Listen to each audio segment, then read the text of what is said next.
አምላክ ፍለጋ ለነገሩ እግዚአብሔር ነው ሰውን የሚፈልገው ፈልጎ ያገኘን እሱ ነው የፈጠረው ሰው ከጠፋበት በኋላ እሱ ራሱ እግዚአብሔር ወልድ የኛን አካል ለብሶ ፈልጎ ያገኘን እሱ ነው የሰው ልጅ የጠፋው ሊፈልግና ሊያድን መጣ ይላል እሱ ካልተገለጠ ማንንም ሊያገኘው አይችልም ነገር ግን ሰዎች በመንደር ላይ በተለያየ ጊዜ በተለያየ ሁኔታ በተለይ ችግር ሲገጥመን አምላክን እንፈልጋለን ዛሬ ሁለት ሰዎች አምላክን የፈለጉትን አፈላለግ ነው የምናየው እነዚህ ሁለት ሰዎች ታመዋል በሽታ ይዟቸዋል ማንንም በዘመኑ የነበረ ሐኪም ሊፈውሳቸው የማይችሉ ሌሎችም ነገር መፍትሄ ሊሰጣቸው የማይችሉ ህመም ታመዋል እና አምላክን ፍለጋ የነሱ ጆርኒ ነው የምናየው እውነተኛ አምላክ ሊፈውሳቸው የሚችለውን አምላክ የሄዱበትን አቅጣጫ ሁለት ተቃራኒ አቅጣጫ ነው የተለያዩ ሰዎች ናቸው በተለያየ ጊዜ ነው የኖሩት እግዚአብሔርን አምላክ የፈለጉበትን መንገድ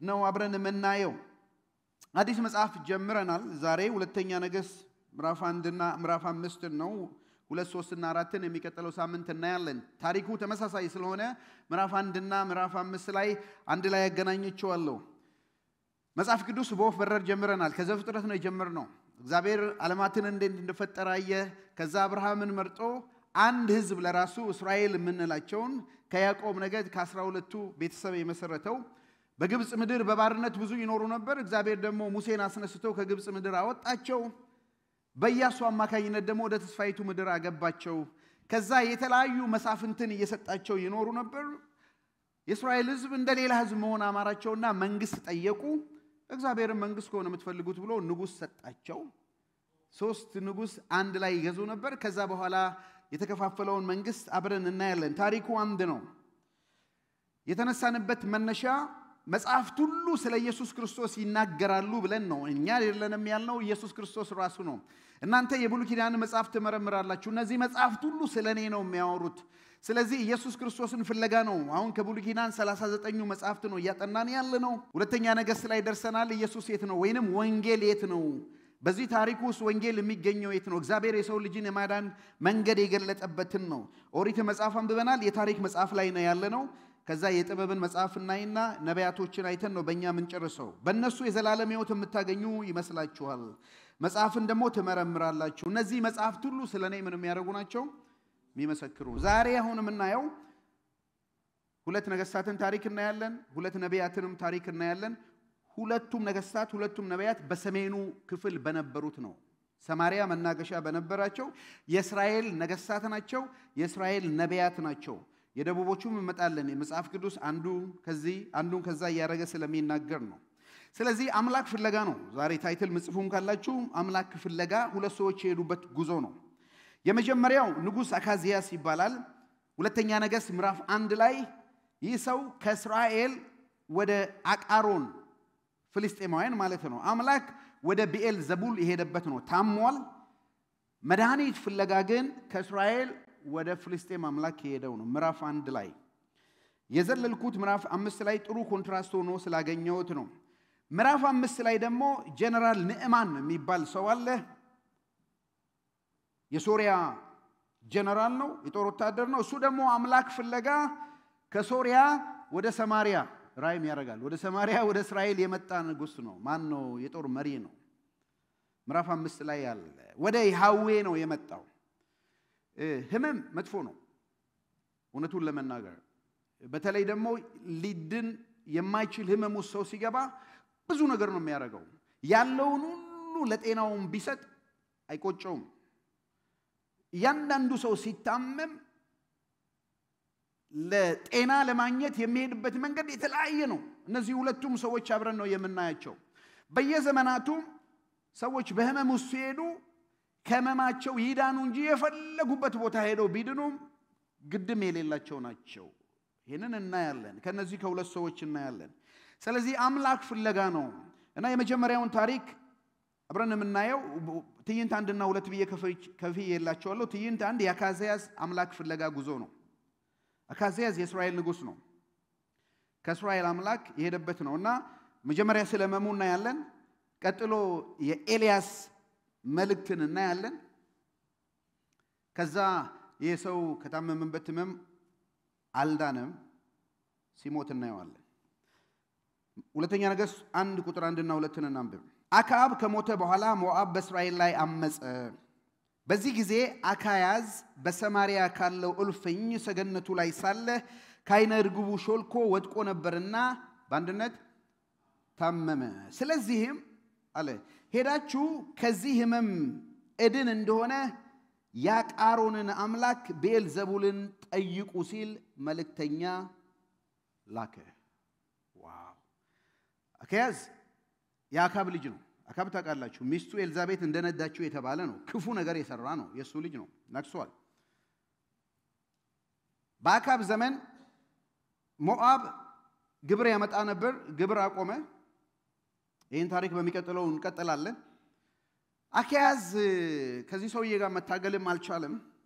ነገር ግን እልፍኝ ነበረው፣ ቤተ መንግስት ነበረው፣ ፎቅ ነበረው። ቤተ መንግስት ከፎቅ ላይ ወደቀ፣ ታመመ። ተሰብሮ ይሁን መጽሐፍ ቅዱስ አይናገርም። ታመመ። በታመመ ጊዜ የመንግስት ባለስልጣናቶችን ትልልቆችን ሰዎች ጠርቶ ልብ በሉ ሂዱና ያቃሮንን አምላክ ፍልስጤማውያን ነው፣ ፍልስጤም አንዱ ሀገር ነው፣ ቤልዘቡልን ጠይቁልኝ፣ ከዚህ ሕመሜ እድን እንደሆነ ጠይቁልኝ አለ። ማንን ነው የሚያመልከው? የእስራኤልን አምላክ ነው አይደለም? ከግብጽ ምድር ያወጣቸውን አምላክ ነው፣ ምድር የሰጣቸውን አምላክ ነው፣ የሰማይና የምድር አምላክ ነው የሚያመልከው። ነገር ግን በታመመ ጊዜ ልቡ ምን ያህል እንደራቀ ትመለከታላችሁ። እና ሄዳችሁ ቤልዘቡል ማለት በዓል የሚባለው አምላክ ነው። ዘቡል ደግሞ የሚባለው እንትን ዝንብ ማለት ነው። በነገራችን ላይ የዝንቦች አምላክ ማለት ነው ቤልዘቡል። ዲክሽነሪ ላይ ስታዩ ለምንድን ነው የዝንቦች አምላክ የተባለው? ዝንቦች በሽታ ያመጣሉ ተብሎ ስለሚታመን ዘንድሮም ያመጣሉ አይደለም? አሜን። ሰው የዝንቦችን አምላክ ካመለከ በበሽታ አይታመምም። ዝንቦች በሽታ አያመጡበትም ስለተባለ። ስለዚህ የዝንቦችን አምላክ ከበሽታው እንዲያድነው ወደ ቤልዘቡል አምልኮ ወይንም ቤተ ጣዖት መልእክተኞችን ይልካል። እንዴት የሚያሳዝን ነው! ታዲያ መልእክተኞቹ መንገድ ላይ ሲሄዱ እግዚአብሔር በዚህ ዘመን የነበረው ነብይ ማን ነው? ኤልያስ ነው። ምዕራፍ 2 ላይ ነው የሚሰናበተው። ኔክስት ዊክ እናየዋለን። ለኤልያስ ተነስና ንጉሡ አካያዝ የላካቸውን ሰዎች ተገናኘው። እሺ ብሎ ኤልያስ ሄደ። እግዚአብሔር ምን አለው? በእስራኤል አምላክ ጠፍቶ ነው? በእስራኤል አምላክ ሳይኖር ቀርቶ ነው ወደ አቃሮን አምላክ ወደ ቤልዘቡል መልእክት የምትለከው ብለህ ተገናኘው እና ፈጽሞ ትሞታለህ እንጂ አትድንም ብለህ ንገረው። ኤልያስ መጣ። እነዚህ ሰዎች መንገዳቸውን ይሄዳሉ። በአእምሯቸው መንግስት የላካቸው ኦፊሻል ናቸው። ወዴት ነው የሚሄዱት? አሁን እንደ ሰንደይ ስኩል ነው። ወዴት ነው የሚሄዱት? ወደ ቤልዘቡል ሲሄዱ መንገድ ላይ ተገናኛቸውና ኤልያስ ምንድን ነው ያላቸው? አቆማቸው። ላካቸው አይደል? ወደ ቤልዘቡል ሂዱና ለላካችሁ ንጉሥ በእስራኤል አምላክ ጠፍቶ ነው ወይ የምትልከው? ስለዚህ አሁን ከተኛበት አልጋ አትወርድም ትሞታለህ ብላችሁ ንገሩት። እነዚህም ሰዎች ከሚሄዱበት መንገድ ተመለሱ። በጣም የሚገርማችሁ ኤልያስን ያውቁታል። ሰማው። ተመለሱና መጡ። በኋላ ንጉሥ ያገኘችው ምን ነው ቶሎ መጣችሁ ሲላቸው አይ አንድ ሰው ተገናኘንና መገለጥ ነገረን፣ መልእክት ነገረን። ምን አላችሁ? በእስራኤል አምላክ ጠፍቶ ነው ወይ ወደ አቃሮን አምላክ ወደ ቤልዘቡል የምትልከው? እና ከዚህ ከተኛበት አልጋ አትድንም ፈጽሞ ትሞታለህ ብላችሁ ንገሩት ብሎን መለሰን አሉት። በኋላ ንጉሡ ምን አላቸው? የተገናኛችሁ ሰዎች ምን ይመስላል እስቲ ሳሉልኝ አለ። እሱማ የፀጉራም ልብስ ለብሷል፣ በወገቡ ላይ ቀበቶ መቀነት ታጥቋል ብሎ ሲጫ አወቅኩት። ሰው ቴስባዊው ኤልያስ ነው አለ። እና ምንድነው የተባለው? ትሞታለህ ሲባል መደረግ የነበረበት ንጉሥ ሕዝቅያስ እንዳደረገው ትሞታለህ ሲባል ምንድነው? ፊቱን አዙሮ ምን አደረገ? ንስሐ ገባ፣ አለቀሰ። አቤቱ በቅንነት የተመላለስኩበትን ዘመን አስባለ። ይሄ ሰውዬ ወደ ኤልያስ ምን አደረገ? ሌላ ወታደሮችን ጠራና 50 አለቃ ጥሩልኝ አለ። 50 አለቃ 50 ሰዎችን አስከትሎ ሂድና አሁኑኑ ኤልያስን አግኝተው አሁኑኑ ንጉሡ ይፈልጋል ብላችሁ ልኩት ንገሩታል። ይሄ 50 አለቃው ሄደ። ከፍታ ቦታ ነው ኤልያስ ላይ ያለ። 50 ሰዎችን አስከትሏል። 50 አለቃ ነው። የእግዚአብሔር ሰው ንጉሡ ውረድና ና ይልሃል አለ። በኋላ ኤልያስ የእግዚአብሔር ሰው ነው ያልከኝ? አዎ እኔማ የእግዚአብሔር ሰው ከሆንኩ ከሰማይ እሳት ትወረድና አንተንም 50ውንም ትብላለህ። ወዲያውኑ እሳት ወረደ። ቆዩ አልመጡም። ንጉሱ እንዳለቁ ሰምተዋል። ሌላ 50 አለቃ 50 ወታደር ይዞ ላከ። ሂዱና አሁኑኑ ባስቸኳይ አምጡት አለ። 50 አለቃው መጣ። የእግዚአብሔር ሰው ንጉሱ አሁኑኑ ሳትዘገይ ና ብለዋል። እኔ የእግዚአብሔር ሰው ከሆንኩ እሳት ከሰማይ ወርዳ ትብላችሁ አንተንም 50ውንም እሳት ከሰማይ ወው። አሁንም ደረሰው ንጉሱ ሶስተኛ ጊዜ ሌላ 50 አለቃ ሌላ 50 ሰዎችን አዝዞ እንደገና ድጋሚ ላከ። የልቡን ድዳኔ ታውቃላችሁ? እንደው ነገስታት እኮ ልባቸው ካልተመለሰ ሰው ነው የሚያስፈጁት አይደለም? 50 አለቃው እና ይሄ 50 አለቃ ትንሽ የተለየ ነው። ሶስተኛው እንዴ ከታሪክ እኮ መማር ጥሩ ነው አይደለም? ታሪክ መማር እና መጥቶ ንጉሱ እንዲህ ይላል ምናምን አላለም። ሰገደና ተንበርክኮ እባክህ እግዚአብሔር ለምንሃለሁ የኔም ነፍስ እነዚህ 50 ሰዎችም ያሳዝኑ እባክህ እራራልኝ በፊት ሞገስ ካገኘው እባክህ አትርፈኝ ብሎ ነው የለመነው። አዎ ስማርት አይደለም? አንዳንድ መሪዎች ራሳቸውንም ሰውንም የሚያድኑ አሉ አይደለም? ይሄ 50 አለቃ በጣም እንዴት መታደል ነው። የሱ ወታደሮችን ሁሉ ነው ያዳነው። እና እባክህን አድነኝ ከኔ በፊት እንደመጡ ሁለቱ 50 አለቃ 100 ሰዎች እንዳለቁ እባክህ ማይለቅ 102 ነው አንድ ላይ ያለቁት አይደለም? ከነመሪያቸው አይለቅ። ይሄንን ሲለምነው የጌታ መንፈስ ለኤልያስ በል ውረድ፣ አሁን ውረድ፣ ምንም እንዳትፈራው ንጉሱን ሄደ የነገርኩህ መልእክት ንገረው አይደለም? የኤልያስ መልእክት እንስማ።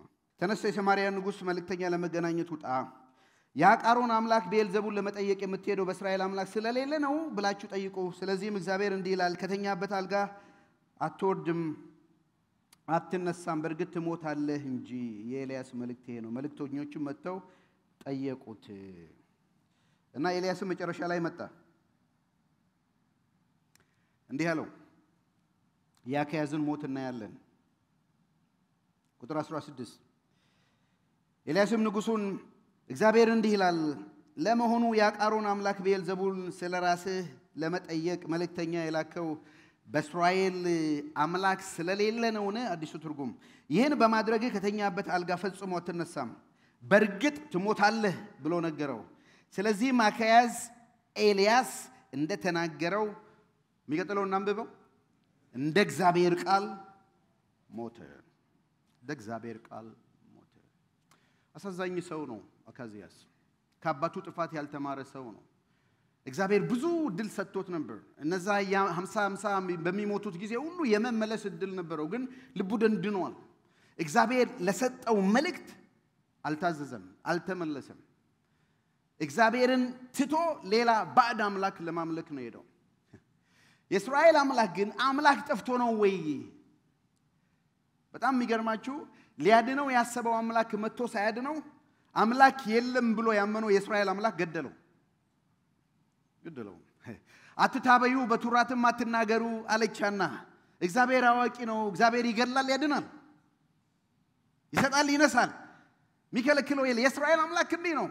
ማዳን ብቻ ሳይሆን መግደልም ይችላል፣ ሰዎች ለፈቃዱ ካልተገዙ ማለት ነው። ህመም መጥፎ ነው እንደነገርኳችሁ። በተለያየ ጊዜ ህመም ሲሆን በራስም ላይ በተለይ በልጆች ላይ ህመም ሲደርስ ክፉ ነው። በዚህ ውስጥ ደግሞ ስንገባ እምነታችን የሚፈተንበት ጊዜ ነው። በእግዚአብሔር ላይ ያለን እምነታችን ሁሉ የሚፈተንበት ጊዜ ነው። በእኛ በ21st century ላለን ሐኪም ቤት እንሄዳለን፣ በደንብ አንታከምም፣ እንታከማለን። ነገር ግን ከእምነታችን ውጪ በእግዚአብሔር ላይ ካለን እምነት ውጪ አምላካችንን ከሚፈቅደው ከእግዚአብሔር ቃል ውጪ የሆነ ነገር ማድረግ ክፉ ነው። እና እኔ ሳጠና ሁለተኛ ነገሥትን አይ ቲንክ ሁለተኛ ነገሥት ጠቅላላ ምዕራፍ 1 ላይ የተጠየቀውን ጥያቄ ነው። ይሄ ጥያቄ 3 ነው የተጠየቀው። በእስራኤል አምላክ ስለሌለ ነው። ምዕራፍ 1 ቁጥር 3 ላይ ተጠይቋል። ምዕራፍ 1 ቁጥር 6 ላይ ተጠይቋል። ምዕራፍ 1 ቁጥር 16 ላይ ተጠይቋል። 3 ጊዜ ነው አምላክ በእስራኤል ስለሌለ ነው ወይ የሄድከው? ኤልያስም የተናገረው መልእክተኞችም የተናገሩት እግዚአብሔርም ለኤልያስ። ስለዚህ አንድ ነገር ሲደጋገም 3 ጊዜ ዋናው መሰረቱ ሐሳብ ነው። ስለዚህ አምላክ የለም ወይ በርግጥ በእስራኤል ካከለ እና ይሄን ደግሞ የሚያሳይ ደስ የሚለው ምዕራፍ 5 ላይ ዘለልኳችሁ ሁለተኛው ትዕይንት ላይ ስንገባ ይሄን የምናገኘው ሰው አለ የነማን አምላክ ፍለጋ ጉዞ ነው ከሶሪያ ወደ እስራኤል አምላክ የመጣ ሰው ነው ሁለተኛ ነገሥት ምዕራፍ 5 ግቡ እንግባ ልክ ቅድም በሄድንበት የነማምን ህመም እናያለን ምንድነው የታመመው በዚህ ጊዜ ደግሞ የነበረው ነብይ ኤልሳ ሳይሆን ማን ነው ኤልያስ ሳይሆን ኤልሳ ነው ምዕራፍ 2 ላይ ተረካክበዋል የዛሬ ሳምንት እናያለን ከዛ የአካዚያስ ሞት ነው የምናየው የነማንን ድነት ነው የምናየው እዚህ ላይ ትክክለኛውን አምላክ በትክክለኛ ቦታ ሰው ሲፈልግ ይድናል እውነተኛ ያልሆነውን አምላክ ሰው ሲፈልግ ይሞታል መጨረሻው ህይወት ሊሰጡ ስለማይችሉ ነው ሁለተኛ ነገሥት ምዕራፍ 5 1:27 ሰፋ ያለ ክፍል ነው ቶሎ ብዬ አብረን እንድናየው አሳስባችኋለሁ ምዕራፍ 5 ቁጥር 1 ስለዚህ ሰው በቁጥር 1 ላይ የታጨቀ እውነት ነግሮናል በዚህ ጊዜ ንዕማን የሶሪያ ንጉስ ጦር አዛዥ ነበር እግዚአብሔር በዚህ ሰው አማካኝነት ሶሪያ ድል እንድትጎናጸፍ ስላደረጋት በጌታው ዘንድ ታላቅና የተከበረ ሰው ነበር ጀግና ወታደር ቢሆንም ነገር ግን ለምጽ ወጥቶበት ነበር አሁን ይሄ ሰው የጦር ጀነራል ነው ሶሪያ በዚህ ጊዜ ብዙ ነገስታትን ድል አድርጋለች እስራኤልንም ጭምር እና ይሄ ሰውዬ በጣም ድል ስላደረገ ተሾመዋል ያገሩ የመጀመሪያ የጦር ጀነራል ሆኗል ንጉሱ ሾሞታል በዛ ላይ ታላቅ የተከበረ ሰው ነው እንደ ጌዲዮን አንተ ታላቅ ኃያል ሰው አትፍራ ብሎ እንደመጣለት የተከበረ ሰው ነው ጀግና ነው ወታደር ነው ብዙ ነገር አለው ካገሩ ሁለተኛ ሰው ነው ሁሉ ነገር ነበረው ስልጣን አልበሉት ገንዘብ በሉት በኋላም ይመጣል እናየዋለን ዝነኛ ሰው ነው ጀነራል ነው ግን ለምጽ ነበር ታመም ነበር ይሄ ለምጽ እንደምንለው ዛሬ ሰውነት ላይ የሚነጣው ህመም ሳይሆን ምናልባትም በአገራችን ቁምጥና የሚባለው በሽታ ነው ጣቶ የእጆችን ጣት የእግር ጣት የሚወስድ ቀስ በቀስ ሰውነትን ሁሉ የሚገል በሽታ ነው መድኃኒትም አልነበረውም በዘመኑ ተይዟል ታሟል ስለዚህ መድኃኒት ፍለጋ በየቦታው ዞሯል እንደሱ ማስዩ ማድረግ እንችላለን ታዲያ ከለታት አንድ ቀን እቤቱ አንዲት ሰራተኛ አለች ልጃገረድ ብሏታል አዲሱ ትርጉም የድሮ ትርጉም አንዳንድ ገረድ ነው የሚለው ቆሽ ልጅ የሚለው ጨምሮበትና ጥሩ አረጉት አይደለም ልጃገረድ ትንሽ ብላቴና ነበረች ከየት ነው የመጣችው እሷን ታሪክ ላንብብላችሁ ቁጥር 2 ላይ አደጋ ጣዮች ከሶሪያ መጥተው ከእስራኤል ምድር አንዲት ልጃገረድ ማረኩ እርሷም የነማን ሚስት ታገለግል ነበር እመቤቷንም ጌታዬ በሰማሪያ ያለው ነብይ ሄዶ ቢያገኝ እኮ ከዚህ ቆዳ በሽታ ይፈወስ ነበር አለቻት አለቀ ይሄ ነው የተናገረችው ጌታዬ በሰማሪያ ያለው ነብይ ሄዶ ቢያገኘው እኮ ከዚህ ከቆዳ በሽታ ይመን ልብ በሉ ምንድናት ሰራተኛ ናት እንዴት ነው የመጣችው ዲቪ ደርሷት አይደለም ጥናት አጥንታ አይደለም ስኮላርሺፕ ደርሷት አይደለም በምን ነው የመጣችው ተማርካ ባሪያ ሆና ተሽጣ ነው እናት አባት ይኖሯት አይታወቅም አንዳንድ የመጽሐፍ ቅዱስ አስተማሪዎችን ሳጠና ራሱ ጀነራል ንዕማን በማረካት ጊዜ ሳትሆን አትቀርም የመጣችው ይመጣሉ የገዙትን ሀገር እንደ ባሪያ ነው የሚገዙት ተማርካ የመጣች ናት ብላቴና ናት ከ20 በታች እንደሆነች ያምናሉ ብዙ ሰዎች ወጣት ልጅ ናት እና የዚህ የንዕማን የጀነራል ንዕማን የሚስቱ አገልጋይ ናት እና ዝም ብላችሁ ሲባምሯችሁ ሳሉ ጀነራሉ በጣም ፌመስ ከሆነ ሁሉ ነገር ካለ ወዲህ ይሄ በሽታው ያጠቃው መጥቷል ኮምፕሊትሊ ስራውን አላቆመም እና ምናልባትም ብዙ ሀገር ይሄደ የመጣ ይሆናል አምላክ ፍለጋ ነው ጆርኒ ያደረገው በኋላ ከሚናገረው በመድር ሁሉ እንደ አይነት አምላክ የለም ብለዋል ምድርን እንደ ዞራት ነው የምናስበው በኋላ ሄደ ሲመጣ አንድ ቀን እቺ ብላቴና እመቤቷን እንዳው ጌታዬ እጣው ሰማሪያ ሄዶ እስራኤል ሄዶ ቢሞክር ይሄ ነገር ቢሞክር ይድን ይሆናል ከለምጹ ይነጻል ብላ ተናገረች ምን ያህል ቀን እንደቆየች እመቤቷ አላቅም እና አንድ ቀን ማታ ይመስለኛል ዝም ሲያስብ የሰውዬ ሲገባ እቺ ብላቴና የሆነ ነገር ብላኛለች እና እስራኤል ሀገር ሄደ እሷ ከተማረከችበት ሀገር አንድ የእግዚአብሔር ሰው አለ እሱ ጋር ብትሄድ ሊፈውስ ይችላል ስለዚህ give it a shot ነው የሚሉት እንሞክር ብሎ ተነሳ እና ተነስቶ ጉዞ ጀመረ ሲጀምር ባዶ እጁን አልሄደም የሆነ 10 መክሊት 10 ሙሉ ልብስ እና ደግሞ በ500 ነው 600 ሺህ ወርቅና ብር በጣም ነው ይዞ ሄደው ጭኖ ነው ሄደው የጦር ጀነራል ነው ሰራዊቱን አስከትሎ ነው ሄደው ምንድነው ሰረገላ አለ ፈረሶች አለ እየከሰገሰ ወደ እስራኤል ሀገር መጣ ምክንያቱም ከዚህ በፊት ተዋግቶ እስራኤልን በድል አድርጓል ወደ እስራኤል ሀገር ሲገባው የእስራኤል ንጉስ ያካዚያስ ወንድም ነው ያካዚያስ ልጅ ስላልነበረው ይሄ ሰውዬ መምጣቱን አይ ቲንክ ሮባም ነው ስሙ ይመስለኛል ኢዮራም ይቅርታ ኢዮራም ይመስለኛል ስሙ ኢዮራም ነው ስሙ የጦር ጀነራሉ ሲመጣ ደነገጠ ተርበደበደ ምንድነው አለ በጣም የሚገርማችሁ ጀነራሉ ከመምጣቱ በፊት ለንጉሱ ነግሮት ባክ በእስራኤል አንድ ነብይ እንደተነሳ አቃለው እና ሰዎች እንደሚፈወሱ እየሰማሁ ነው እና ቤቴ ደግሞ ያለችው ሰራተኛ ዛሄዳ ሞክር ብላኛለች እና ለመሄድ አስቤ ነው ሲለው ምን ችግር አለ ወዲያው ሁሉ ነገር አዘጋጀለትና ደብዳቤ እንዳውም እኔ ደብዳቤ ጽፍልሃለሁ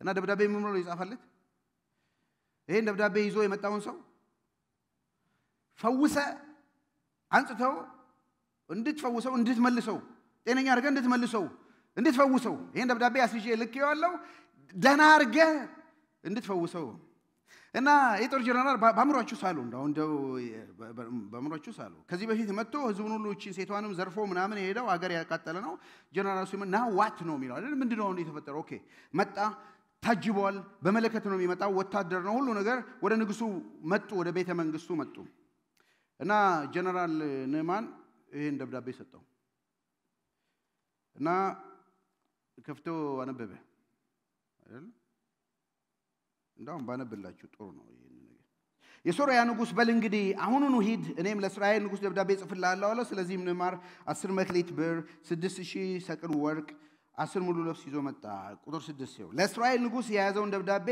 ከቆዳ በሽታ እንድትፈውሰው ይሄን ደብዳቤ አስይዤ አገልጋይ ነማንን ወደ አንተ ልኬዋለሁ አለ የእስራኤል ንጉስ እንዲህ አለ ደብዳቤው እንዳነበበ ልብሱን ቀደደ ከቆዳ በሽታው እንድፈውሰው ይሰው ወደኔ መላኩ እኔ ገድዬ ማዳን የምችል አምላክ ሆኜ ነው እንግዲህ ጠብስ ይፈልገኝ ይሆን ጥሩ ነው አንድ ነገር አንደርስታንድ አድርጓል ምንም ንጉስ ቢሆን አምላክ እንዳልሆነ አውቋል ሰው መፈወስ እንደማይችል አውቋል እና ይሄ ሰውዬ አሁን በማን ይሙት ነገር ሲፈልገኝ እንጂ እኔ ማንን አድኛቃለሁ ማዳን እችላለሁ መግደል እችላለሁ ማን ጠብስ ይፈልገኝ ነው እንደገና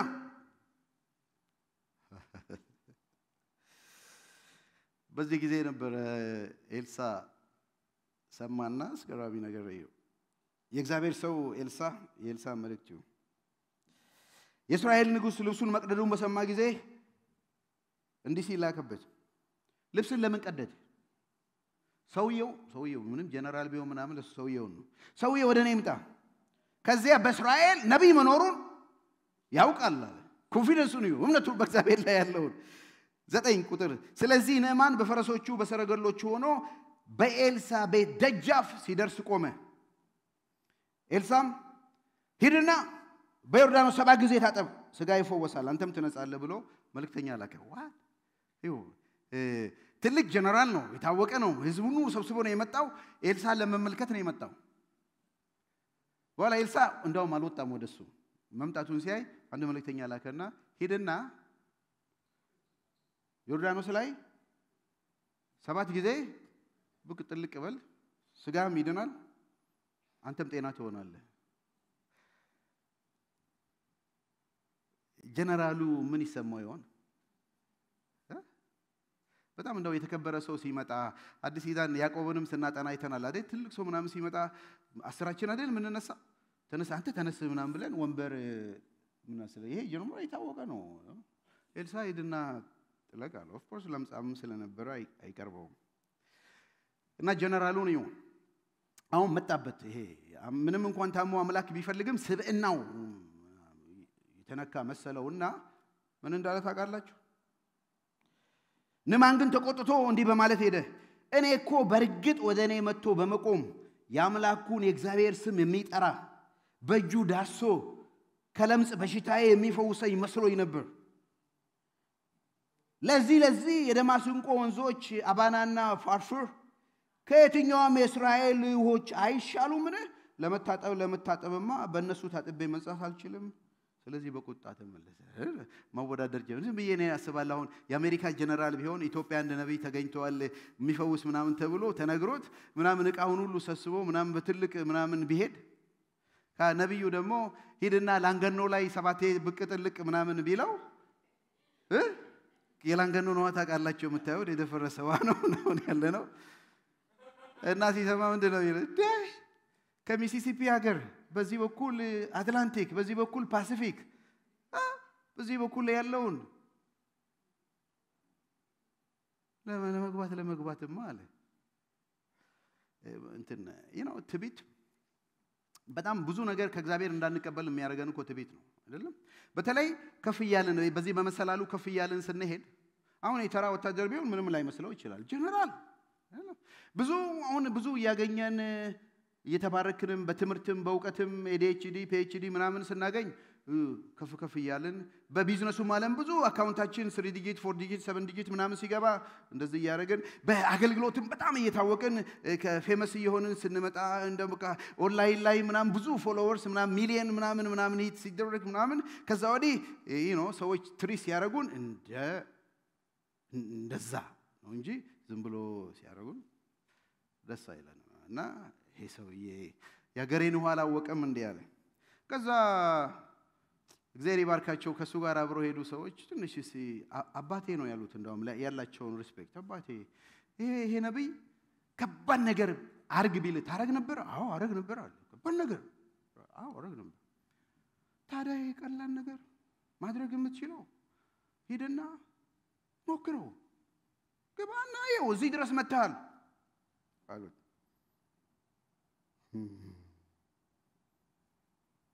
የንዕማን እንድነት ነው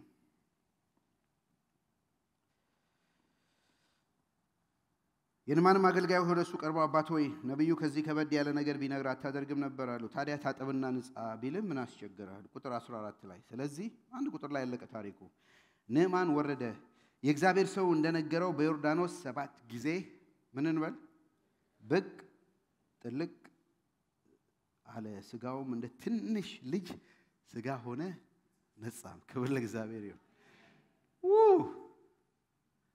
ለእግዚአብሔር ቃል ሲታዘዝ ለእግዚአብሔር ቃል ምላሽ ሲሰጥ ሪስፖንድ ሲያደርግ በእምነት ሲያደርግ የሚፈልገውን ነገር አገኘ ለእግዚአብሔር ቃል ሲታዘዝ ለእግዚአብሔር ቃል ምላሽ ሲሰጥ ሪስፖንድ ሲያደርግ በእምነት ሲያደርግ የሚፈልገውን ነገር አገኘ ልብ በሉ ጀነራል ነው ዮርዳኖስ ወንዝ ላይ ነው ያው ዮርዳኖስ ወንዝ ስለሆነ ብዙ ችግርም እንዳለበት ይታመናል በዛን ጊዜ የነጻዋ እንዳልሆነ ይታመናል እና የሰውዬ የጀነራል ማረጉን ልብሱን አውልቆ ፐብሊክሊ ማለት ነው አይደለም የሆነ ነገር ለብሶ ወታደሮቹ ባሉበት ኦፊሻሎቹ ባሉበት ዋውስ ገብቶ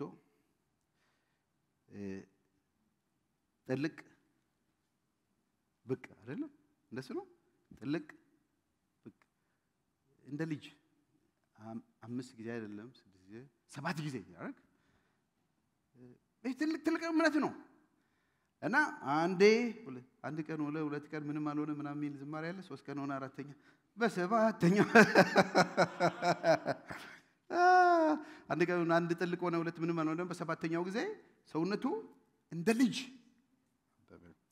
አንዳንድ የመዛክሱ ሰማሪዎች ባይ ዘ ዌይ የለምጹ መንጻት የኃጢአት ምክንያት ነው እንዳትረሱ የኃጢአት ምልክት ነው ስጋው ብቻ ሳይሆን የሰውዬ ነፍሱም ኔዳ ነው በኋላ ምስክርነቱን እናያለን እና በዮርዳኖስ ላይ የአዲስ ኪዳን አማኞች እንደሚያደርጉት እንደተጠመቀ ነው የሚያስቡት በዮርዳኖስ ላይ ለጥምቀት እንዳገኘ ከጥምቀት በኋላ ደግሞ አዲስ አካል አዲስ ሰው እንደሆነ ፊዚካሊም አዲስ እንደሆነ ይናገራሉ ችግር የለውም እሱ ግን በዮርዳኖስ ላይ ገባ ወጣ ህፃን ሆኖ ወጣ ለመለመ ከዛ ምን አለ የሰውዬ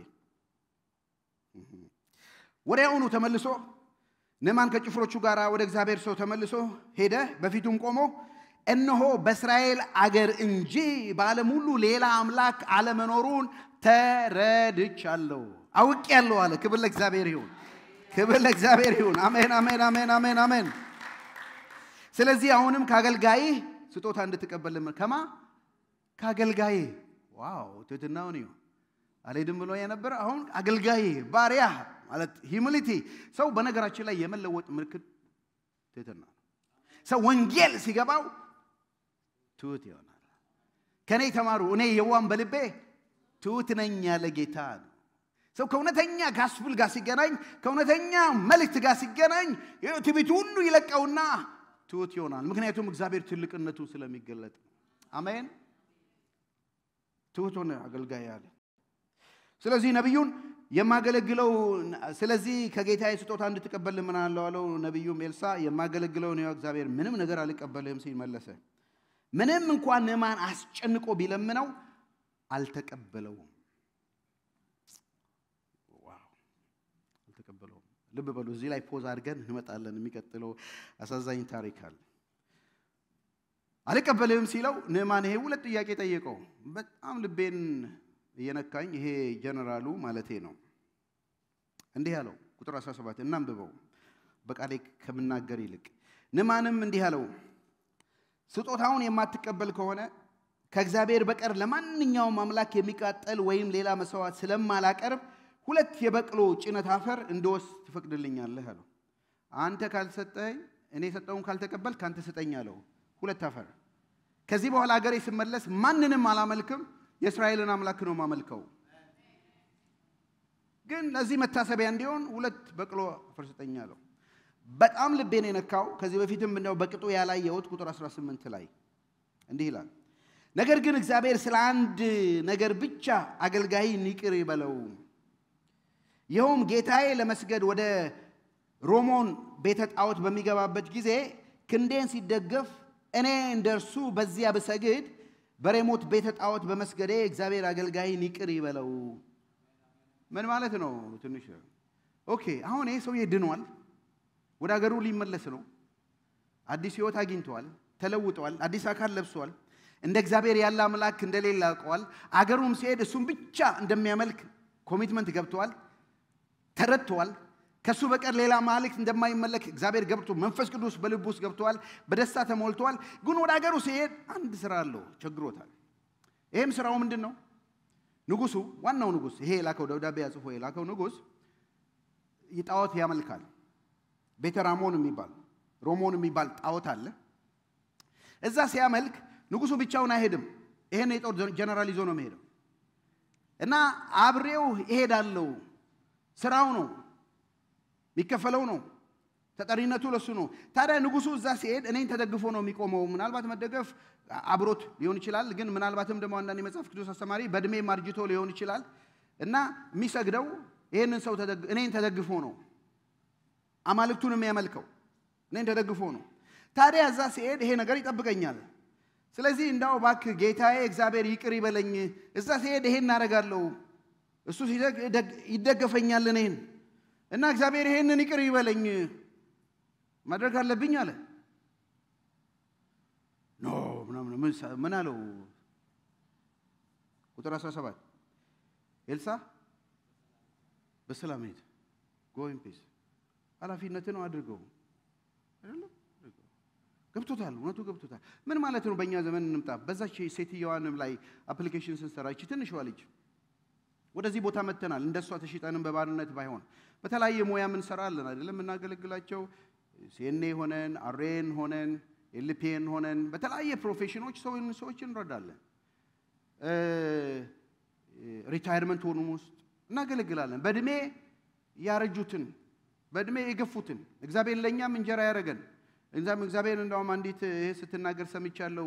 ሎንግ ሊፍ እነዚህ ረጅም ዘመን እግዚአብሔር እንዲያኖር ነው መጸለየው ብላኛለች። እሷም እና አንዷም አሁን በ90 ምናምን ዓመቷ ነው ባለፈው የሞተችባት። አንዷም ደግሞ 100 ደርሳለች ማቃት እና ይጸልዩላቸዋል። ምክንያቱም እግዚአብሔር እነሱ መቆየታቸው ለኛም እንጀራ አድርጓቸዋል አይደለም? እና እነዚህ ሰዎች ብንደግፍ ብንረዳቸው ምናልባት አንዱ ቡዳ የሆነ ለቡዳ ሜዲቴሽን ሲያደርግ እድሜው አቅቶታል እኛ ግን እንረዳዋለን እናንተ አዘነርስ ትረዱታላችሁ እንደ ሶሻል ኪፐር ትረዱታላችሁ እሱ ከተቀመጠበት አልነሳም ቢል ብትደግፉትና ብታነሱት አመለካችሁ እንደ ኢየሱስ ነው ሚድል ኢስት ያሉ ሆም ያዳምጡኝም አሉ በአረብ ሀገር በተለያየ ቦታ የተበታተኑ ወቶቻችን አሉ ይሰራሉ ረመዳን ይጾማሉ ሰዎቻቸው እና ለረመዳን እነሱ ቢሰሩላቸው ቢያዘጋጁላቸው ምን ቢያሩላቸው አመለኩ አይደለም እናም በዛውስ በመስራት የእግዚአብሔርን ፍቅር መግለጽ ነው እቺ ሴትም ታረግ የነበረችው ያችን በቤቷ ውስጥ የነበረችው በነማንም ቤት ውስጥ የነበረችው ታገለግላቸው ነበር ምናልባትም ትረስት እንኳን ያደረበት የሰው ለመሄድ የሷንና ህይወቷን ተመልክቶ ሊሆን ይችላል አምኗት ተነስቶ የሄደው እና ይሄም ሰው ነማን ይሄንን ሰው ረዳዋለሁ ንጉስ ነው የራሱን ያመልካል እሱን ግን ረዳዋለሁ ደግፈዋለሁ እኔን ነው የሚደገፈው ከሱ ጋር ሆናለሁ እባክህ ይሄ ነገር ኃጢያት ይሆንብኛል ሲል በሰላም ሄድ አይደለም በሰላም ሄድ ወገኖች እንዳው ለጌታ ብላችሁ አድርጉ አይደለም ይለው አዲስ ኪዳን ለጌታ እንደምታደርጉት እናንተ ባሪያዎች ሆይ ለጌታችሁ ለጌታ እንደምትገዙ ሆናችሁ ተገዙ ነው የሚለው በእናንተ ውስጥ የእግዚአብሔርን ፍቅር እንዲያዩ ማለት ነው እና አንዳንዴ ያጉላ ክራሪነት ሆነ እንዲህ ያላረግም ምናምን የሚባል ኖ ይሄው ከኤልሳ እንማር እርግጠኛ ነኝ ይሄ ሰው ምንም አልተጻፈልንም እንጂ ነማን መለወጡን ያያል ይመለከታል ብዬ አስባለሁ ክርስቶስ ተኮር ትኩረቱ የት ነው በአዲስ ኪዳን ነማን ምንድነው ወደኔ መጥቶ የሚዳስሰኝ እንዳለው አንድ ለምጻም ወደሱ ቀርቦ ከፊቱ በመንበርከክ ብትፈቅድ እኮ ልታነጻኝ ትችላለህ በማለት ለመነው ኢየሱስም ለሰውየው በመራራት እጁን ዘርግቶ ዳሰሰውና ፈቅዳለሁ ንጻለው እሱም ወዲያውኑ ከለምጹ ነጻ ኤልሳ በተለይ የሚቀጥለው ሳምንት እናያለን በነገራችን ላይ ኤልሳ ማለት እግዚአብሔር መድኃኒት ነው ማለት ነው ኢየሱስ ክርስቶስ ደግሞ የዓለም ሁሉ መድኃኒት ነው ህዝቡን ከኃጢአት ሁሉ ያነጻል የሚለው ኤልሳ ከኢየሱስ ክርስቶስ ቀጥሎ እንደ ኤልሳ ብዙ ተአምር የሰራ ሰው የለም የሰራቸው ደግሞ ተአምራት በአዲስ ኪዳን ኢየሱስ ክርስቶስ የፈጸማቸው ናቸው ኢየሱስ ክርስቶስ ስለማንነቱ የተናገረው ነው ስለዚህ የሚነካኛ ላይ ያ የብሩቁን ጊዜ ነበር የተመለከተው ኤልሳ ሳይነካው ነው ዳሶ ሂድና ታጠብ ያለው የአዲስ ኪዳኑ ኤልሳ የአዲስ ኪዳኑ ኢየሱስ ክርስቶስ የኛ አምላክ የማይነካውን ነክቶ ነው ዳሶ ነው ለምጻ ያለባቸውን በእጆቹ ዳሶ ነው ወዳለው ንጻ ብሎ ያነጻን ክብር ለእግዚአብሔር ይሁን የማይጠየፍ ነው ህግ የማይዘው ነው ህግን ያወጣው ራሱ አምላክ እግዚአብሔር ስለሆነ በለምጽ ያሉትን ሁሉ የሚነካ የሚዳስስ ነው ክብር ለእግዚአብሔር ይሁን እሱ እንደዚህ ነው ሃሌሉያ እሱ እንደዚህ ነው ኢየሱስ ክርስቶስ ያደረገው ይሄ ነው ኤልሳም እንኳን ያልነካውን የነካው ማይነኩትን አንተ ሸብልን የሚነካ አምላክ ነው ክብር ለእግዚአብሔር ይሁን አሜን አሜን ቁጥር 18 እና 19 ላይ ታሪኩ ቢያልቅ ደስ ይለኝ ነበር በዚህ ሙድ መጨረስ አልፈልግም ግን አንድ ነገር ላንሳ ምዕራፉ ላይ ስላለ ከ19 እስከ 27 ያለው ባይጻፍ ደስ ይለኝ ነበር እዛ ላይ ቢያልቅ የሰውዬ ደስ ብሎት ወደ ሀገሩ ሄደ የሚለው ቢያልቅ ደስ ይለኝ ነበር ግን አይደለም ላንብብላችሁ ቁጥር 19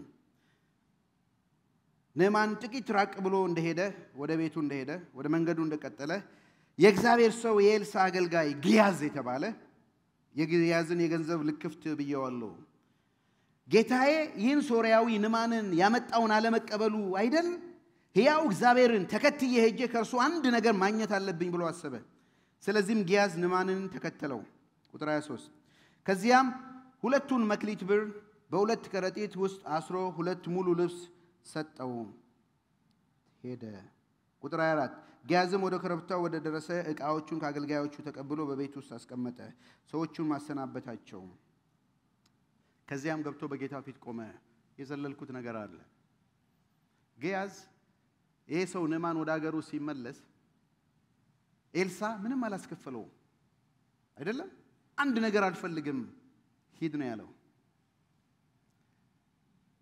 ጸጋ በነፃ ነው ድነት በነፃ ነው አንድም ነገር አላስከፈለው ምክንያቱም ወደ ሀገሩ የሰውዬ ሲመለስ እስራኤል ሀገር ሄጄ ዳንኩ ብሎ ሲመለስ እንዴት ዳንክ ሲባል 10 መክሊት ብር 600,000 ወርቅ ሰጥቼ 10 ልብስ ሰጥቼ ዳንኩ ሊል ነው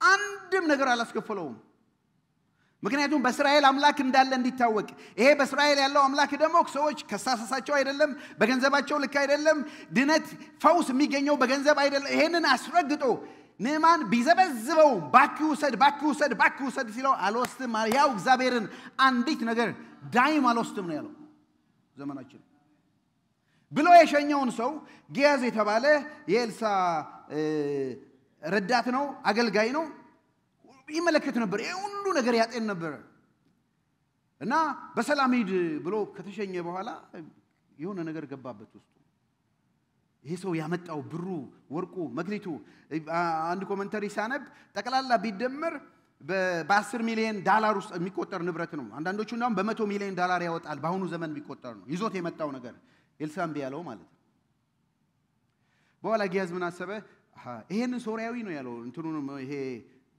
ዘረኝነቱንም ይሄ እኛ መጥቶ ያጠቃ የነበረ ይገለን የነበረ ሰው አሁን እግዚአብሔር በእጁ ጥሎት ዝም ብሎ ለቀቀው አይደል ይሄን ሶሪያዊ ስለዚህ እከተለዋለሁ አለና እየሮጠ ከሱ ጋር ረዳቶችን ይዟል ሄዶ ደረሰበት ሲያየው አቆመ ምን ነው ሲለው አይ ጌታዬ ልኮኝ ነው አሁን አንተ ከሄድክ በኋላ ሁለት ተማሪዎች የነቢያት ትምህርት ቤት የሚማሩ አሉ ከተራራማው ከኤፍሬም ሀገር አካባቢ መጥተዋል ለነሱ እንዳው ሁለት ሙሉ ልብስና አንድ መክሊት ላክልኝ ብለዋል አሉ ወይ አንድ መክሊትማ ለምን ትፈልጋለህ ሁለት በሁለት ከረጢት አንዳንድ መክሊት አድርጎ ሁለት ሙሉ ልብስ አድርጎ ሰጠው አመስግኖ ይዞ ሄደ ልክ ወደ ቤቱ ሊደርስ ሲል ይሄ የተሸከሙለትን ከረጢት የተሸከሙለትን ሰዎች በቃ እናንተ ማመሰግናለሁ ሂዱ ወደ ቤታችሁ አለ የት እንደሚያስቀምጠው እንዳያዩት ነው ወስዶ ሸፈነና አሁን የአገልግሎት ጊዜ ነው የአገልግሎት ሰዓት ደርሷል ተራው ነው ኤልሳ ጋር መጣና አብሮት ቆመ ማለት ነው ለማገልገል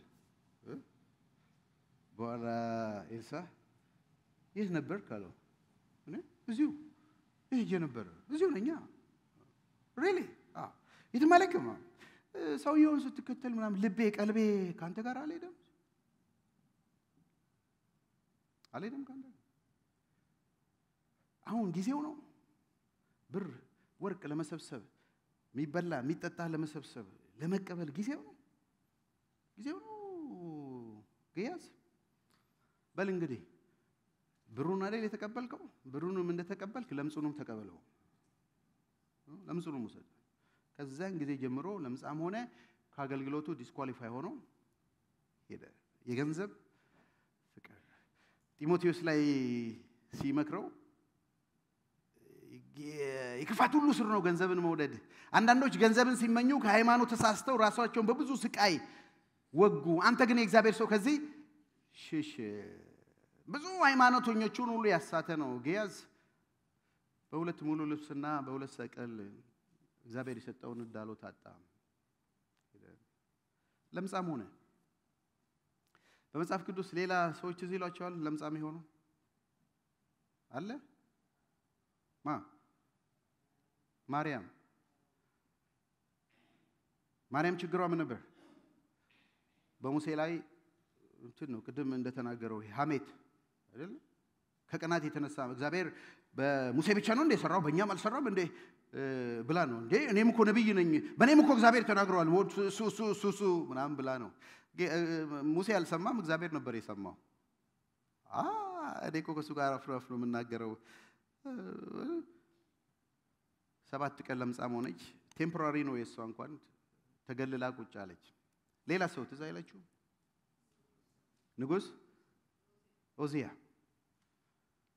እሱም ንጉስ ስለሆነ ሁሉ ነገር ማድረግ የሚችል መሰለውና የንጉስነቱን ብቻ አይበቃኝ ብሎ ካህን መሆን ቤተ መቅደስ ገብቶ ምን ማጠናማረው ለምን በበረታ ጊዜ ልቡ ታበይላል ስታነቡት ትቤት እግዚአብሔር ተውተው ውጣ ይቅርብ ሲሉት ነው አይናቸው ያየ ለምጽ መጣው ታቃላችሁ ትቤት እግዚአብሔር ትቤተኞችን ይቃወማል ሐሜት በተለይ በጣም ክሪቲክስ በእግዚአብሔር ሰዎች ላይ ያላግባብ የሆነ ውሸት የሆነ ማለት ነው መተቸት እንችላለን ውሸት የሆነ ልክ ያልሆነ ነገር ደግሞ ከቅናት የተነሳ እግዚአብሔር በእኛም ተጠቅመዋል ከሚል የተነሳ እግዚአብሔር ዋጋ ይሰጣል የገንዘብ ፍቅር አሁን እነዚህ ሰዎች ጊያዝን ኦዚያን ማርያምን ያዋቸው አሳዛኝ ታሪክ ነው ያላቸው እድለኛ ነበሩ እግዚአብሔርን ለማገልገል በፊቱ ለመመላለስ የእግዚአብሔርን ታላቅነት ለመናገር በእስራኤል አምላክ እንዳለ ለመናገር የተጠሩ ነበሩ ይሄ ነገር ሆነ መንፈሴ ካንተ ጋር አልነበረም ወይ አሳዛኝ ታሪክ ነው ከዚህ ታሪክ ምን እንማራለን ሮሜ 15:4 ላይ ከሁለቱ ታሪክ ያንዱ ሰው ግዞ ከእስራኤል አምላክ ሸሽቶ ቤልዘቡልን አምላክ ለመፈለግ ሄደው ሞተ ከሌላ ከባድ አምልኮ ደግሞ የመጣው የእስራኤልን አምላክ ፈልጎ ዳነ በዓለም ሁሉ እንደሌላ ወቀ ሮሜ 15:4 ላይ ቅዱሳን መጻሕፍት በሚሰጡት መጽናናት ተስፋ እንዲኖረን ቀደም ብሎ የተጻፈው ሁሉ ለትምህርታችን ተጽፏልና አይደለም ይሄ ሁሉ ታሪክ የነጊያዝ የሰራተኛዋ ትንሿ ልጅ ያካዚያስ የነማን ታሪክ ለምንድን ነው የተጻፈልን ብለን መጠየቅ እንችላለን ከአካዚያስ ሕይወት ፈውስ ፍለጋ ወደ አማልክት ከመሄድ እንጠንቀቅ ምንም ቢሆን ቢገለኝም እንኳን እሱን ጠብቃለሁ አይደለም ያለው ኢዮብ ቢገለኝ እንኳን እሱን ጠብቃለሁ ከጊያዝ ሕይወት ከገንዘብ ፍቅር ልክፍት ራሳችንን እንጠብቅ ይልቁንም ከልጃገረዲቱ ሕይወት ስለአምላካችን አዳኝነት ስለአምላካችን መድኃኒትነት እንመስክር እግዚአብሔር ባስቀመጣችሁ ቦታ ከሰያውን ነገር እንሄዳለን በየስራችን ቦታ እግዚአብሔር ባስቀመጣችሁ ቦታ አብራችሁ ለምትሰሩት ለምትመሯቸው ሊድ ለምታረጓቸው ከበላይ ሆናችሁ ለምትሰሩት ከበላያችሁ ሆኖ ለሚሰሩት ለነሱ ሁሉ እግዚአብሔር such a time like this እግዚአብሔር አስቀምጧቸዋል አምላክ እንዳለ እሱም ደግሞ መንገዱ በልጁ በኢየሱስ ክርስቶስ እንደሆነ እግዚአብሔር አምላክ ያው እንደሆነ ምድርን ሁሉ የሞላውን እንድናወራ እንድንናገር ነው እግዚአብሔር ያመጣን ከሷ ምንማረው ከነማን ሕይወት ምንማረው የእስራኤል አምላክ ብቻ እናምልክ እሱ የሚመለክ አምላክ ነው ጤናን የሚሰጥ አምላክ ነው ከኤልሳ ሕይወት በእስራኤል ብቻ አምላክ እንዳለ እንናገር የኤልሳ የታምር አገልግሎት በእስራኤል ውስጥ አምላክ መኖሩን ለማሳወቅ ነው ክብር ለእግዚአብሔር ይሁን ምዕራፍ 1 ላይ የጠየቀው ጥያቄ በእስራኤል አምላክ ስለሌለ ነው ለተባለው ጥያቄ ለሚጠይቁ በዚህም ዘመን ለምንጠይቅ በእስራኤል ውስጥ አምላክ አለ አምላክ ከመኖሩም የተነሳ ይሄው በኤልሳ የሚደረገው ታምርና ድንቅ አምላክ እንዳለ የሚናገር ነው ኢየሱስ በዚህ መጽሐፍ የሰራቸው ብዙ ተአምራት አሉ አለ ዮሐንስ መልእክቱን ሲጨርስ ነገር ግን እሱ ክርስቶስ የእግዚአብሔር ልጅ እንደሆነ አምናችሁ የዘላለም ሕይወት እንዲሆንላችሁ ስለእናንተ ተጽፏል የኛ ኤልሳ ኢየሱስ ክርስቶስ ነው የእግዚአብሔር ልጅ ነው ያደረገው ተአምርና ድንቅ ሁሉ አምላክ እንዳለ እንዲታወቅ እውነተኛ አምላክ እሱ ብቻ እንደሆነ እንደጸለየ በሱ ደግሞ በላከው በኢየሱስ እንድናምን ነው ክብር ለእግዚአብሔር ይሁን ወገኖች ሆይ እግዚአብሔር የሚያድነን የሚፈውሰን አምላክ እንዳለ እንዲታወቅ ነው ከኛም ጤንነት በላይ የሱ ሉዓላዊነት እንዲታወቅ ነው የሱ ፈዋሽነት እንዲታወቅ ነው የሱ አዳኝነት እንዲታወቅ ነው ስሙ እንዲገን ነው ሰዎች ሰምተው በመካከላቸው አምላክ አለ እንዲባል ነው ክብር ለእግዚአብሔር ይሁን ፔንቴኮስት ሰንደይልና ክብር እየተዘጋጀን ነው በሚቀጥሉት 2-3 ሳምንት ልመናችንም ጸሎታችንም እኛም የምንጸልየው እኔም ማሳስባችሁ በልባችን ውስጥም ያለው እግዚአብሔር በመካከላችን እንዳለ እንዲታወቅ ነው ሐሎቱ እንዲታወቅ ነው ሰዎች ወደዚህ ቤት ሲመጡ ድነትን እንዲያገኙ ነው የነፍስ ድነት እንዲያገኙ ነው የአካል ድነት እንዲያገኙ ነው ጤናን የሚሰጥ አምላክ እሱ ነው ስለዚህ ጸሎታችን ይሄ ነው የእግዚአብሔር ክንዶይ ተነስ የእግዚአብሔር ክንዶይ ተነስ ባለፈው ዘመን በቀደመው ትውልድ እንደነበረው ተነስ እንላለን ዛሬም የእግዚአብሔር ክንዶይ ተነስ በኤልያስ ዘመን እንደነበረው በኤልሳ ዘመን እንደነበረው ከሩቅ አገር መተው አምላክን እንዳገኙ ሃሌሉያ ዛሬም ሰዎች እንዲያውቁ እንዲያገኙት ልመናችንና ጸሎታችን ይሄ ነው የእግዚአብሔር ክንዶይ ተነስ ኃይልህን ልበስ በመካከላችን አምላክ እንዳለ ይታወቅ ወገኖች ሆይ የሚያድን አምላክ እንዳለ ይታወቅ የሚገልም አምላክ እንዳለ ይታወቅ የሚታደግ አምላክ እንዳለ ይታወቅ ጤና የሚሰጥ አምላክ እንዳለ ይታወቅ ሃሌሉያ አምላክ አለ በመካከላችን ወገኖች ሆይ ጌታ አለ አምላክ አለ 2-3 ተሰበሰቡ ገኛለው ያለ ጌታ አለ መገኘቱ በእግዚአብሔር ጉባኤ መካከል ነው በቅዱሳን ጉባኤ መካከል ነው እሱ አለ አሜን ወደ የትም አንሄድም እናንተስ ልትሄዱ ትፈልጋላችሁ ሲል አንተ የሕይወት ቃል አለ ካንተ ወደ ማን እንሄዳለን እንዳሉት ነው ክብር ለእግዚአብሔር ይሁን እሱ የሕይወት ቃል አለው እሱ ፈውስ አለው እሱ ታምር አለው እሱ ማዳን አለው እሱ ኃይል አለው አሜን አሜን አሜን አሜን አሜን አሜን በሚቀጥለው ሳምንትም እናያለን የተራበን ያጠግባል ባለዳ የሆኑትን ነፃ ያወጣል እግዚአብሔር አምላክ የተመሰገነ ይሁን ያድናል ይታደጋል ከሞት እንኳን ያስነሳል በኤልሳ እንዲህ ካደረገ ወገኖች ሆይ ከኤልሳ የሚበልጥ እዚህ አለ ከኤልሳ የሚበልጥ በመካከላችን አለ የእግዚአብሔር ልጅ ኢየሱስ ክርስቶስ አለ ከኤልሳ የሚበልጥ አለ በእስራኤል ውስጥ አምላክ አለ አሜን አሜን አሜን የእግዚአብሔር ሰው ኤልሳ ሰውየው ወደ እኔ ይምጣ ከዚያ በእስራኤል ነቢይ መኖሩን ያውቃል ምዕራፍ 5:15 ላይ የንማን ምስክርነት እነሆ ከእስራኤል ዘንድ በቀር በምድር ሁሉ አምላክ እንደሌለ አወቅኩ አለ በምድር ሁሉ ወገኖች ሆይ እውነተኛ የሆነው አምላክ እሱ ነው ኢየሱስ ጠቅሶታል ይህን ቃል ላንብብና እንጸልያለን ሉቃስ 4:24 ላይ ኢየሱስም እንዲህ አላቸው እውነት እላችኋለሁ ነቢይ በገዛ ሀገሩ አይከበርም በኤልሳ ዘመን ብዙ መበለቶች በእስራኤል ነበሩ